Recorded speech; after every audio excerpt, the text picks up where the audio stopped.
शहराम अपनी वालिदा के साथ समीन के घर पहुंचने वाला होगा ताकि फरियाल का रिश्ता मांग सके। घर का माहौल पहले ही जज्बाती होगा क्योंकि सब जानते होंगे कि फरियाल ने अपनी ज़िंदगी में कितनी तकलीफ़ें और आजमाइशें देखी हैं। फिर यह होगा कि समीन निहायत मोहब्बत भरे अंदाज में फरियाल से पूछेंगी कि क्या वो वाकई शहराम के साथ नई ज़िंदगी शुरू करना चाहती है। फरियाल चंद लम्हों तक खामोश रहेगी।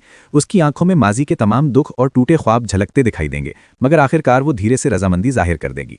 ये सुनते ही घर में जैसे नई उम्मीद की रोशनी फैल जाएगी और उसी वक्त अगले हफ्ते निकाह की तारीख भी तय कर दी जाएगी।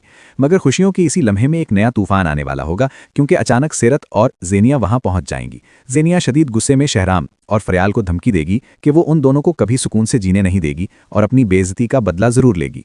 ये सुनकर फरियाल भी पहली बार खामोश नहीं रहेगी, बल्कि गुस्से में आकर ज़ेनिया के मुंह पर जोरदार थप्पड़ मार देगी। ये मंजर देखकर सब हैरान रह जाएंगे, जबकि ज़ेनिया नफरत भरी नजरों से उन्हें देखती हुई वहां से निकल जाएगी, मगर दिल ही दिल में एक और खतरनाक मंसूबा बना चुकी होगी। घर वापस पहुंचते ही ज़ेनिया अपने आदमियों को कॉल करेगी और हुक्म देगी कि फरियाल को उसकी शादी वाले दिन अगवा कर लिया जाए ताकि ये शादी कभी मुकम्मल ना हो सके। बदकिस्मती से सीरत ये सारी बात सुन लेगी, मगर खौफ और परेशानी के बायस किसी को कुछ बता नहीं पाएगी।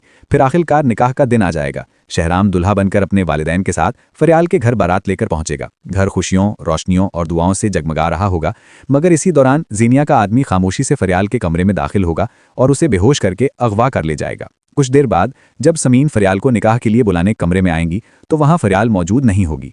ये मंजर देखते ही उनके हाथ कांपने लगेंगे और वो घबराकर शहराम को आवाज़ देंगी। शहराम फौरन दौड़ता हुआ आएगा तो समीन लरसती हुई आवाज़ में कहेंगी कि शायद किसी ने फरियाल को अगवा कर लिया है, और ये कहते कहते उनकी तबीयत बिगड़ जाएगी और वो बेहोश होकर गिर पड़ेंगी। इसी दौरान शहराम के मोबाइल पर एक वीडियो मौसूल होगी जिसमें फरियाल रस्सियों से बंधी मदद के लिए पुकार रही होगी।